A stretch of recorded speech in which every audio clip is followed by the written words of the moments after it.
સુરતમાં ફૂડ પોઈઝનિંગથી બાળકીના મૃત્યુનો કેસ આરોગ્ય મંત્રી પ્રફુલ્લ પાનસરિયાએ મહત્વની બેઠક યોજી છે. આરોગ્ય અધિકારીઓ સાથે મંત્રી પ્રફુલ્લ પાનસરિયાએ બેઠક યોજી. આરોગ્ય વિભાગ દ્વારા થયેલી કામગીરી અને રેસ્ટોરન્ટ તપાસ મુદ્દેની ચર્ચા કરવામાં આવી છે. આરોગ્ય મંત્રીએ પરિવારના સભ્યો સાથે પણ વિડીયો કોલ પર ચર્ચા કરી છે. તો સુરતમાં ફૂડ પોઈઝનિંગથી બાળકીનું મોત નીપજ્યું છે અને આરોગ્ય મંત્રી પ્રફુલ્લ પાનસરિયાએ મહત્વપૂર્ણ બેઠક પણ આ મુદ્દે યોજી છે. અને આ જ મુદ્દે સંવાદદાતા મેહુલ ફોન લાઈન પર છે.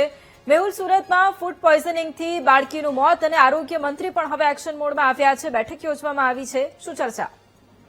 બિલકુલથી વાત કરવામાં આવે વૈભવી તો એક બાળકીનું મૃત્યુ ફૂડ પોઈઝનિંગના કારણે સુરતની અંદર થઈ છે. આ જે પરિવાર છે તે પરિવારે શનિવારે એક રેસ્ટોરન્ટની અંદર જે છે તે ભોજન લીધું હતું અને ત્યારબાદ પરિવારની તબિયત ઉતરી હતી. આ સંદર્ભે આરોગ્ય વિભાગ દ્વારા થઈ રહેલી કામગીરી સંદર્ભે ચર્ચા કરવામાં આવી છે. આરોગ્ય મંત્રી સમીક્ષા જાતે જ કરી રહ્યા છે. તમામ સુરત જિલ્લાના જે આરોગ્ય વિભાગના અધિકારીઓ છે તેમની સાથે વિડીયો કોન્ફરન્સથી સમીક્ષા કરી રહ્યા છે. અત્યાર સુધી લીધેલા પગલા, રેસ્ટોરન્ટમાં થયેલી તપાસ અને જે પરિવારના સભ્યોનું જે નિવેદન છે તેના સંદર્ભે તેઓ સમીક્ષા કરવાના છે. પરિવારના સભ્યો સાથે પણ તેમણે વિડીયો કોલના મારફતે ચર્ચા કરી છે અને તેમની બાબતો જે છે તે સાંભળી છે. હવે પછી આરોગ્ય વિભાગ શું પગલાં ભરે છે તે જોવાનું રહેશે.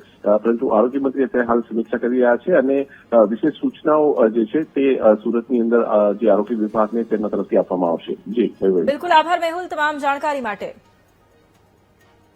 તો આરોગ્ય વિભાગ દ્વારા સતત આ મુદ્દે સમીક્ષા કરવામાં આવી રહી છે. પરિવારજનો સાથે પણ આરોગ્ય મંત્રીએ વિડીયો કોલિંગ થકી વાત પણ કરી છે. આ ઘટના પછી આરોગ્ય મંત્રીએ તાત્કાલિક બેઠક યોજી છે અને તાત્કાલિક જ અધિકારીઓ સાથે તેમણે ચર્ચા પણ કરી છે. ફૂડ પોઈઝનિંગની આ ઘટના છે કે જ્યાં પરિવારજનો છે, એક તરફ એમની હાલત ગંભીર છે, હોસ્પિટલમાં તેઓ દાખલ થયેલા છે, બીજી તરફ 5 વર્ષની નાની માસૂમ બાળકીનું મોત નીપજ્યું છે અને સાથે જ